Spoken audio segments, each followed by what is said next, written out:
নবীজি বলেছেন, কেউ যদি ফজরের নামাজ জামাতে পড়ে, তারপরে সালাম ফিরানোর পর ওই জায়গাতেই বসে থাকে এবং জিকির আজগার করতে থাকে, সুবহানাল্লাহ 100 বার পড়লো, আস্তাগফিরুল্লাহ 100 বার পড়লো, ঠিক আছে, লা ইলাহা ইল্লাল্লাহ ওয়াহদাহু লা শারীকা লাহ লাহুল মুলক ওয়া লাহুল হামদ ওয়া হুয়া আলা কুল্লি শাইইন কাদির, এগুলো পড়লো, তারপরে ধরেন দরুদ শরীফ পড়লো ইত্যাদি, জিকির আজগার শেষ করে সূর্য উঠে যাওয়ার পরে সে যদি 2 রাকাত নামাজ পড়ে, মাত্র 2 রাকাত, সে ফিরে যাবে একটা কবুল হজ, একটা কবুল ওমরার নেকি নিয়ে ফিরবে ইনশাআল্লাহ।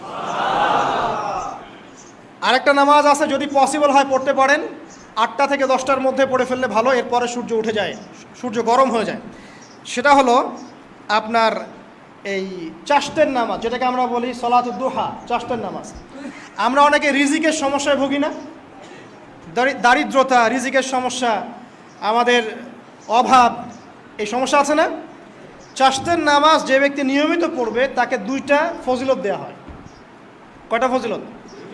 চাশতের নামাজ যে ব্যক্তি নিয়মিত পড়ে তার 2টা স্পেশাল ফজিলত। 1, তাকে দ্বীনের জ্ঞান দেওয়া হবে, ইলম মুখস্থ ক্ষমতা দেওয়া হবে, আপনি হিফজ ক্ষমতা বেড়ে যাবে, কোরআন সুন্নাহ মুখস্থ রাখতে পারবেন ভালো ইনশাআল্লাহ, আল্লাহর পক্ষ থেকে বুঝ দেওয়া হবে।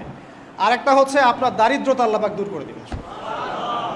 এগুলা পরীক্ষিত আমল ভাই, এগুলা কোনো গাল গল্প বলছি না, এগুলো পরীক্ষিত। আরেকটা আছে, সূরা ওয়াকিয়া রাতে তেলাওয়াত করেন, সূরা ইযা ওয়াকাআতিল ওয়াকিয়া লাইসা লিওয়াকাআতিহা কাযিবা, এই সূরাটা আপনি তেলাওয়াত করেন, দেখবেন দারিদ্রতা চলে যাবে ইনশাআল্লাহু আযজা ওয়া জাল, চলে যাবেই ইনশাআল্লাহ।